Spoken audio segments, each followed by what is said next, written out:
247 years ago, we declared independence from King George, yet our fascination with his relatives, even distant relatives, continues here in America. The Prince and Princess of Privacy, aka Harry and Meghan, still occupy a unique space in the American conversation. There's a certain group of people, especially those in New York and Los Angeles media, who love them. One of them is Paula Froelich, or maybe she's fallen out of love. We'll check in a minute. A devoted royal lover until now. Ahead of July 4th, she wrote, "The fall of Meghan and Harry, Inc." It is in Bari Weiss's The Free Press. She goes on to say the couple's popularity has plummeted because they shirk the one thing Americans truly care about, hard work. Paula is here. Paula, there is something sweet about this because you used to just absolutely yell at me when I would do Harry and Meghan segments. Okay, you did. You did. Yeah. But you know what? I have to say, I am a royal watcher. I don't know about lover. You have to understand, I do have a British passport as well. So loyalty is that should make you hate them even more. You know they're grifters. It took Spotify and Netflix and everybody else years to figure out these people were grifters. Well, here's the deal. We got to split the royals from the royals. The royals are William and Kate and Prince Charles and Queen Camilla, King Charles and Queen Camilla, and they actually work really, really hard. They're on their feet like 15 hours a day, shaking hands, kissing babies, accepting flowers. It doesn't sound that hard, but trust me, it probably is.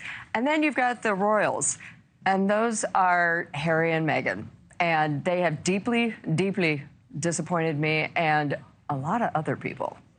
Yeah, they have. I think it's interesting. And you wrote a piece right when they got married. Prince Harry, not Meghan, is the one who's marrying up. And we since know what has happened with the fascination, right? They got hundreds of millions of dollars worth of deals. They had the Oprah interview. They had Spotify. They had Netflix, on and on and on.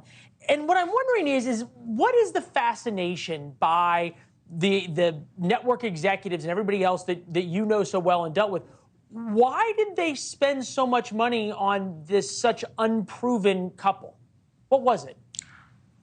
Actually, it wasn't unproven. So I actually said that Harry was marrying up because here was this woman who actually worked, and she was American, and by falling in love with her, he was practically American. He fell in love with a woman who was older than him.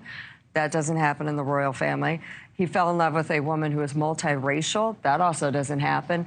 And she came from a broken home and worked her way up. And I was like, oh, this is great. Maybe she can teach him, I don't know, some work ethic or how to be interesting other than talking about his mother. And no, it didn't work out that way. It didn't. And maybe the joke is on all of us, or at least on these network executives. Bill Simmons, head podcast innovator for Spotify, called them blank grifters.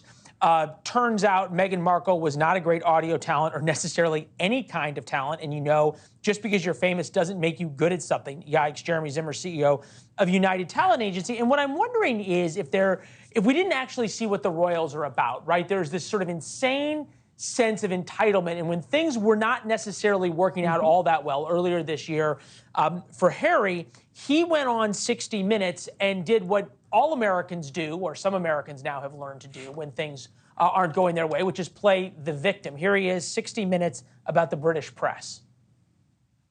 I went into this incredibly naive. I had no idea the British press was so bigoted. Hell, I was probably bigoted before the relationship with Meghan. You think you were bigoted before the relationship with Meghan? I don't know. Put it this way, I didn't see what I now see.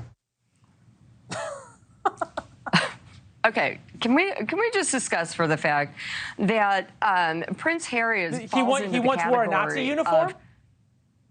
Thank you. And he also falls into the category of better be seen and not heard. There's a whole category of people like that, and enough of blaming the British press. He didn't know he was raised in that system. He also played in that system. So I call full baloney skins on that entire interview. Thanks for watching. Go to newsnationnow.com to find News Nation on your television provider. And don't forget to subscribe. Click the red button to get more of NewsNation's fact-driven, unbiased coverage.